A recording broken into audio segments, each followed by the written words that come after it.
Welcome back to Yes Group. मेरा नाम है आमिर और मैं हूं आपके आज के इस क्विज का होस्ट। उम्मीद करता हूं आपने पहले की क्विजेस को फिनिश कर लिया होगा। घड़ी में बजा है ठीक रात का 8 और हमेशा की तरीके मैं फिर से हाजिर हूं आपके साथ नए 15 क्वेश्चंस को शेयर करने के लिए।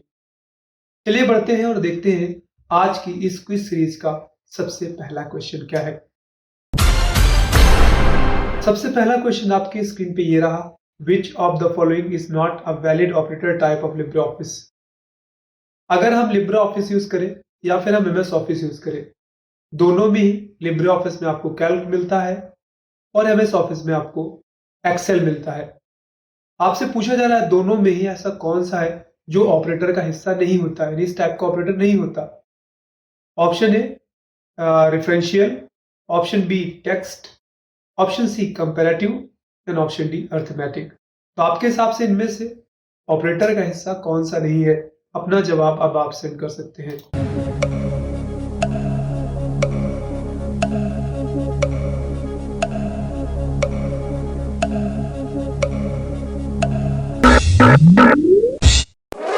उम्मीद करता हूं आपने अपना जवाब सेंड कर दिया होगा और अब समय है आपके द्वारा सेंड किए गए जवाब को वेरीफाई किया जाए। इसका सही जवाब है रेफरेंशियल। टेक्स्ट होते हैं, आपने अपर केस लोअर केस का जरूर इस्तेमाल किया होगा। ऐसे ही अर्थमेटिकल के तौर पर अगर आप देखेंगे, सम फार्मूला है, एवरेज है या मैक्स से मिनिमम, ऐसे बहुत सारे फार्मूले होते हैं जिनसे आप अर्थमेटिकल प्रोसेस करते हैं। वहीं आप दो वैल्यूज को कंपेयर भी कर सकते हैं। इसके लिए हम कंपैरिजन करने के लिए मान लीजिए कई बार हम नॉट इक्वल्स नॉट का यूज करते हैं। तो यहाँ पे इसका सही जवाब था प्रेफरेंशियल। ऐसा कोई ऑपरेटर नहीं होता। चलिए बढ़ते हैं, आज की क्विज का अगला क्वेश्चन क्या है देखते हैं। तो अगला क्वेश्चन आपकी कंप्यूटर स्क्रीन पे, Which of the following identify and control hardware in coordination with the operating system? कहते हैं आपने अपने कंप्यूटर सिस्टम में ऑपरेटिंग सिस्टम डाल दिया है, इंस्टॉल कर दिया है और कंप्यूटर में हार्डवेयर तो पहले से लगे हैं। दोनों को कोऑर्डिनेट कौन करता है? Option A SMPS, switch mode power supply, option B mouse, option C BIOS. का फुल फॉर्म होता है बेसिक इनपुट आउटपुट सिस्टम। यह अगला है आपका पावर केबल। इनमें से ऑपरेटिंग सिस्टम और हार्डवेयर्स को आपस में कोऑर्डिनेट करने का काम कौन करता है? तो अपना जवाब अब आप सेंड कर सकते हैं। आपका टाइम स्टार्ट होता है अब।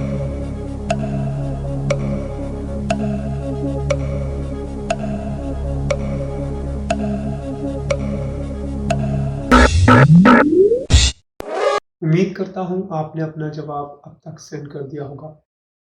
चलिए देखते हैं आपके द्वारा सेंड किया हुआ जवाब सही है अथवा गलत। तो इसका सही जवाब था, sorry, BIOS. I was just trying to hit that. BIOS, जिसको हम कहते हैं basic input output system. SMPS switch mode power supply है। पावर मतलब इलेक्ट्रिसिटी आप कह सकते हैं फ्लो करने के काम में आता है। माउस का कोई लेना देना नहीं है और पावर केबल तो बहुत दूर की बात है। इसका सही जवाब था आपका बायोस। चलिए देखते हैं अगला क्वेश्चन क्या है। अगला क्वेश्चन आपकी कंप्यूटर स्क्रीन पे ये रहा, Which of the following is the first text web browser? वैसे वेब ब्राउजर्स तो आप जानते ही होंगे, इंटरनेट चलाने के लिए आपने वेब ब्राउजर यूज किए होंगे। क्रोम है, मोजिला है, ऐसे बहुत सारे हैं। क्या आपको पता है सबसे पहला टेक्स्ट वेब ब्राउजर कौन सा है? Text web browser. ऑप्शन आपके सामने दे रखे हैं, लिंक्स है, मोजिला है, गूगल क्रोम है या ओपेरा है। ध्यान रखें, वेब ब्राउजर नहीं, टेक्स्ट वेब ब्राउजर। तो अपना जवाब अब आप सेंड कर।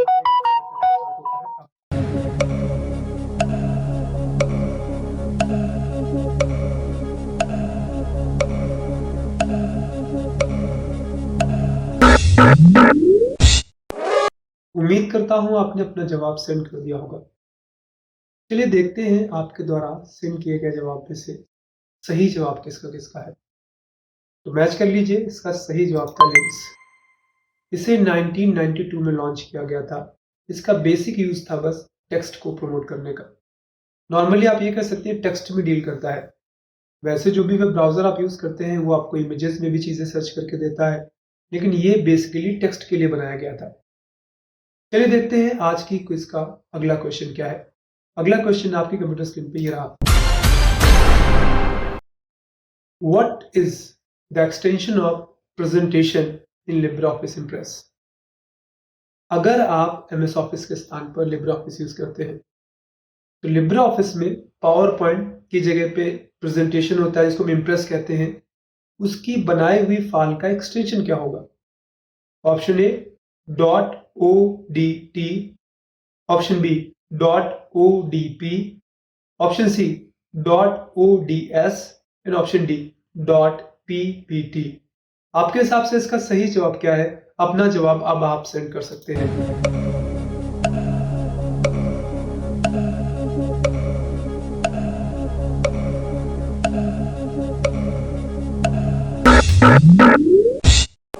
उम्मीद करता हूं आपने अपना जवाब अब तक सेंड कर दिया होगा। चलिए चेक करते हैं आपके द्वारा सेंड किया हुआ जवाब कितना सही है या गलत है। इसका सही जवाब था .odp, open document presentation. ODT होता है राइटर का ओपन डॉक्यूमेंट टेक्स्ट और ODS होता है कैल्क का ओपन डॉक्यूमेंट स्प्रेडशीट। PPT तो पावर पॉइंट का होता है, वो MS ऑफिस का हिस्सा है। क्वेश्चन आपका लिब्रे ऑफिस से पूछा गया था।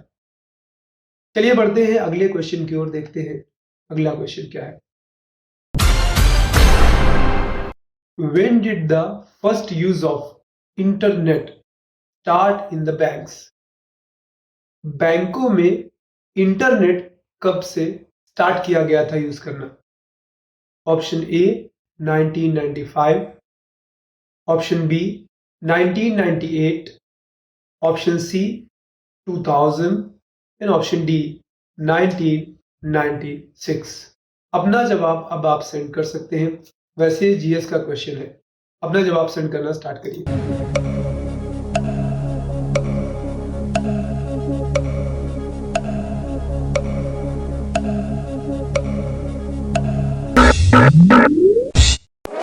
उम्मीद करता हूं आपने अपना जवाब सेंड कर दिया होगा।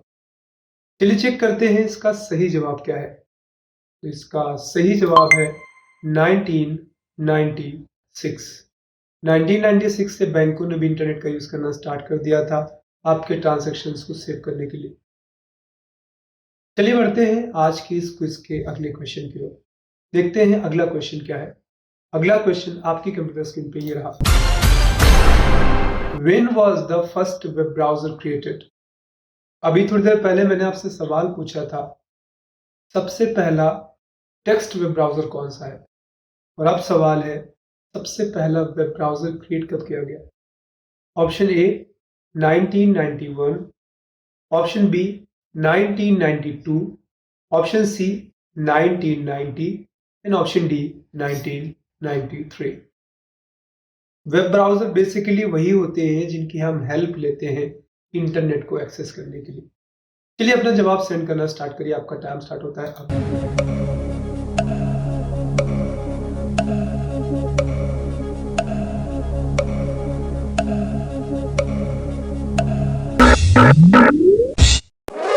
उम्मीद करता हूं आपने अपना जवाब सेंड कर दिया होगा। चलिए चेक करते हैं आपके द्वारा सेंड किया हुआ जवाब किस हद तक सही है। इसका सही जवाब है 1990। 1990 को सबसे पहला वेब ब्राउजर बनाया गया। www 1989 में बोला जाता है टिम शार्प बर्नर्ली, और तभी से ये सारे ऑलमोस्ट एग्जिस्टेंस में आए थे और धीरे धीरे यूज में आने स्टार्ट हो गए। चलिए देखते हैं अगला क्वेश्चन क्या है आज की इस क्विज का।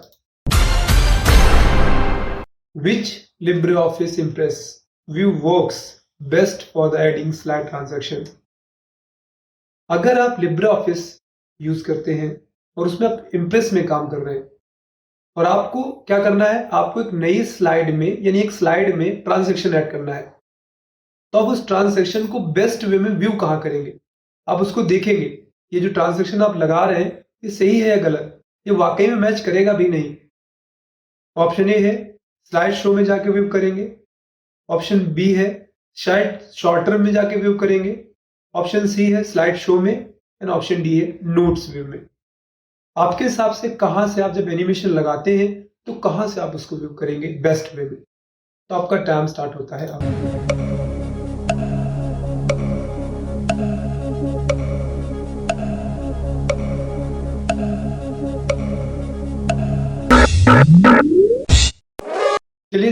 इसका सही जवाब क्या है?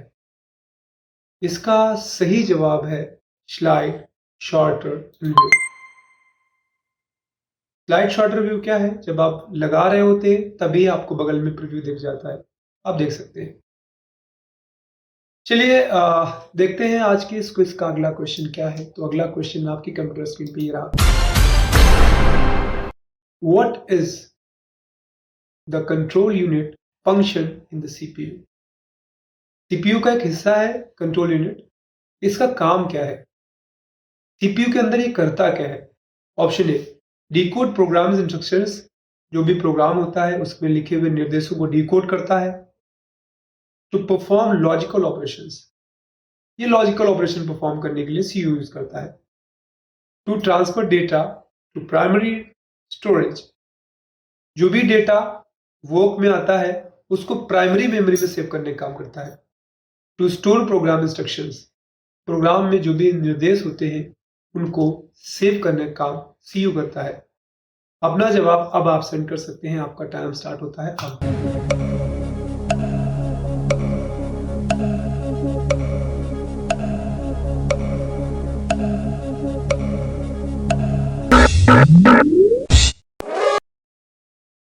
चलिए देखते हैं इसका सही जवाब क्या है। मैं आंसर बताने से पहले थोड़ी सी एक्सप्लेनेशन देना चाहूंगा। अगर आपने सीपीयू का स्ट्रक्चर देखा होगा, फिगर होता है, उसको अगर आप बारीकी से देखेंगे तो पता चलेगा सबसे ऊपर सीयू ही होता है, कंट्रोल यूनिट। इसके बाद आता है आपका डिकोड यूनिट, फिर prefetch, instruction cache and then transistor unit. इसके बाद आता है एएलयू, अर्थमेटिकल लॉजिकल यूनिट, और फिर बाद में आता है डेटा कैश। सीयू सारी के सारी यूनिट्स को कंट्रोल करने का काम करता है, लेकिन यहाँ पर ऑप्शंस देखेंगे, क्या ये डिकोड करता है प्रोग्राम्स को? गलत नहीं करता। क्या ये लॉजिकल ऑपरेशंस करता है? नहीं, उसके लिए एएलयू होता है। अर्थमेटिकल लॉजिकल ऑपरेशंस के लिए क्या ये डेटा को स्टोर करता है? इंस्ट्रक्शंस को स्टोर करता है? गलत, उसके लिए डेटा केस होता है। तो ये क्या करता है?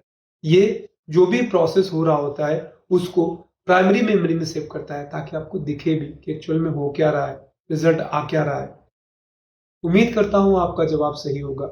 इसका सही जवाब था transfer data to the primary memory, ये प्राइमरी स्टोरेज। चलिए बढ़ते हैं आज के इस क्विज के अगले क्वेश्चन की ओर। देखते हैं अगला क्वेश्चन है क्या। Which of the following is invalid type of memory? नीचे लिखे हुए ऑप्शन में एक ऐसा भी ऑप्शन है जो मेमोरी होता ही नहीं है, बस उसको लिख दिया गया है। वो है कौन सा?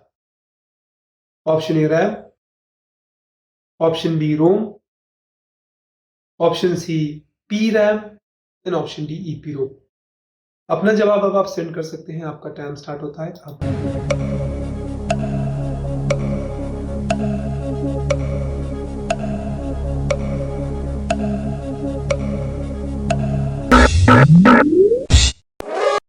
उम्मीद करता हूं आपने अपना जवाब सेंड कर दिया होगा।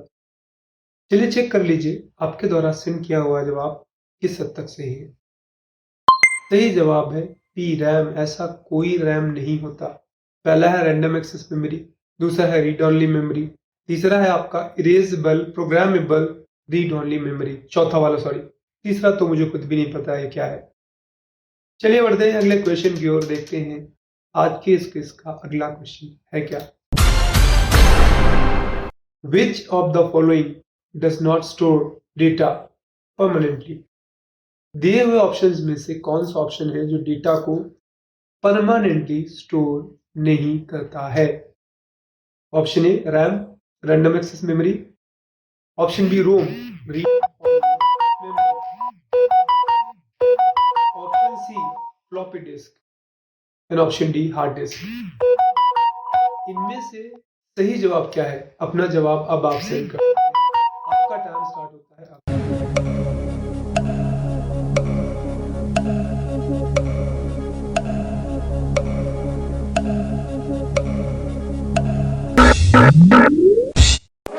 उम्मीद करता हूं आपने अपना जवाब अब तक सेंड कर दिया होगा। नाम बताता है, अगर आप देखेंगे फ्लॉपी सेकेंडरी है, हार्ड डिस्क सेकेंडरी है, रोम रीड ओनली मेमोरी है, तो जो डेटा सेव होगा वो हमेशा सेव रहेगा। रैंडम एक्सेस मेमोरी, इसको हम टेम्परेरी मेमोरी कहते हैं। तो आपका क्वेश्चन भी तो वही था, डेटा को परमानेंटली स्टोर कौन नहीं करता। सही जवाब है रैम। उम्मीद करता हूँ आपका जवाब सही था। चलिए बढ़ते हैं आज के इस क्विज के अगले क्वेश्चन की ओर। देखते हैं अगला क्वेश्चन क्या है। Logical address in networking is popularly known as. अगर आपको नेटवर्किंग करनी है, एक कंप्यूटर से दूसरे कंप्यूटर को कनेक्ट करना है, जोड़ना है, तो लॉजिकली कौन सा एड्रेस ज्यादा पॉपुलर है। वैसे एड्रेस दो होते हैं, एक आईपी एड्रेस होता है, एक मैक एड्रेस होता है। बेसिकली मेमोरीज एड्रेस, अब पता नहीं मैं क्या बोलूं। चलिए आप ट्राई करिए, आपके हिसाब से जो भी ऑप्शंस दिए हुए हैं इनमें से सही जवाब क्या है।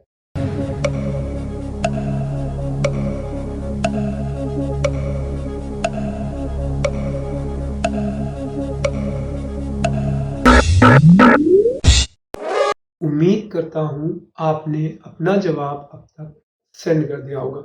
इसका सही जवाब है मैक एड्रेस। आईपी एड्रेस भी काफी पॉपुलर है, internet protocol address, but MAC address एक फिजिकल एड्रेस है। एड्रेस दो होते हैं, बेसिकली डेटा लिंक लेयर पे काम करते हैं। आईपी एड्रेस का नाम आपने बहुत सुना होगा, लेकिन आईपी एड्रेस डीएचसीपी प्रोटोकॉल पे कार्य करते हैं, तो वो चेंज होता रहता है। मैक एड्रेस ही वो एड्रेस है जो चेंज नहीं होता इजीली। अगर आपके लैपटॉप में लैन कार्ड पड़ा है तो उसमें मैक एड्रेस पड़ा होगा, वो चेंज नहीं होगा, वो हमेशा वही रहेगा। आईपी एड्रेस तो चेंजेबल है। चलिए बढ़ते हैं अगले क्वेश्चन की ओर। देखते हैं अगला क्वेश्चन क्या है।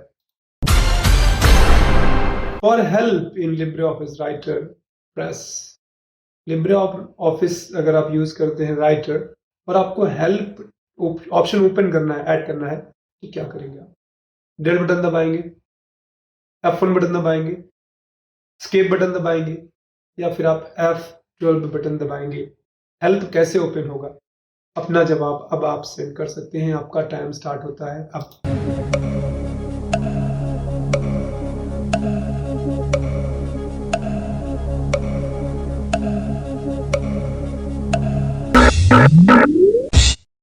उम्मीद करता हूं आपने अपना जवाब सेंड कर दिया होगा। चलिए चेक करते हैं आपके द्वारा सेंड किया हुआ जवाब कितना सही है। सही जवाब है F1। F1 क्लिक करेंगे अगर आप राइटर में, तो आप हेल्प ऑप्शन को ओपन कर पाएंगे। चलिए बढ़ते हैं अगले क्वेश्चन की ओर। देखते हैं आज के इस क्विज का अगला क्वेश्चन क्या है। Libre Office Writer is. Libre Office Writer है word processing program, presentation program, spreadsheet program, या इनमें से कुछ भी नहीं। अपना जवाब आप सेंड कर सकते हैं।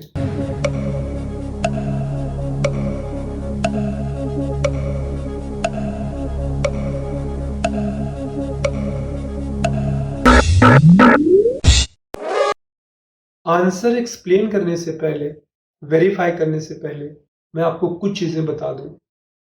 अगर आपने MS Word, Excel, PowerPoint use किया है एमएस ऑफिस में, तो सेम होता है लिब्रे ऑफिस में Writer, Calc, Impress.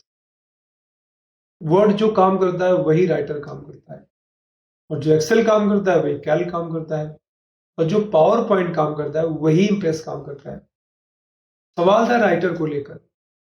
Word processing programme है, वर्ड्स को प्रोसेस करने का काम करता है, प्रेजेंटेशन बनाने का काम करता है, स्प्रेडशीट बनाने का काम करता है। सही जवाब था वर्ड प्रोसेसिंग प्रोग्राम। स्प्रेडशीट के लिए कैल्क है ना, और प्रेजेंटेशन के लिए इम्प्रेस है। इसका सही जवाब था आपका वर्ड प्रोसेसिंग प्रोग्राम। चलिए बढ़ते हैं आज के अगले क्वेश्चन की ओर। देखते हैं आज का अगला क्वेश्चन क्या है। इन Libre Office writer emphasis option is available in which menu. अगर आप लिब्रे ऑफिस राइटर यूज करते हैं तो एम्फेसिस ऑप्शन कहां पे होता है। टूल्स के अंदर, स्टाइल के अंदर, फॉर्मेट के अंदर, या फाइल के अंदर। अपना जवाब अब आप सेंड कर सकते हैं। आपका टाइम स्टार्ट होता है अब।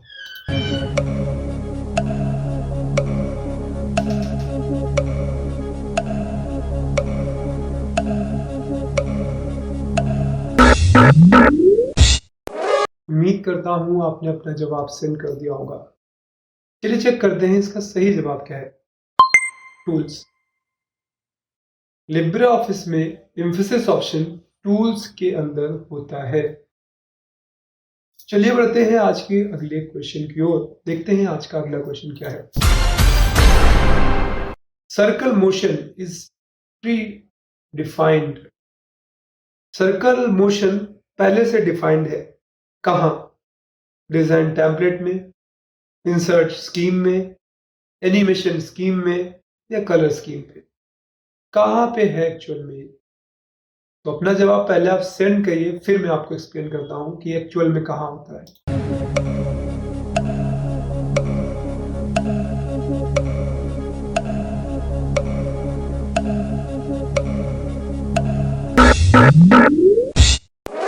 उम्मीद करता हूं आपने अपना जवाब अब तक सेंड कर दिया होगा। मोशन है, गति है, सर्कल मोशन है, सर्कल बनाने वाली गति होगी। कहां होगी? एनिमेशन में होगी। एनिमेशन, सर्कल यानी एनिमेशन यही काम है मोशन से संबंधित। सही जवाब था एनिमेशन की। उम्मीद करता हूं आपका जवाब सही होगा। तो इस तरीके से आज के आपके 15 क्वेश्चन समाप्त होते हैं। आपसे रिक्वेस्ट है, अगर आपने वीडियो को लाइक नहीं किया है अब तक तो प्लीज लाइक करें, कमेंट करें अपना नाम, ताकि मुझे पता तो रहे कि एक्चुअल में कितने स्टूडेंट्स अपीयर हैं, क्योंकि आपके आईडीज दूसरे नाम से है। चलिए कल फिर मिलेंगे ठीक रात 8 बजे नए 15 क्वेश्चंस को लेकर। तब तक अपना ख्याल रखिए, कंप्यूटर सीखते रहिए। Bye bye, take care.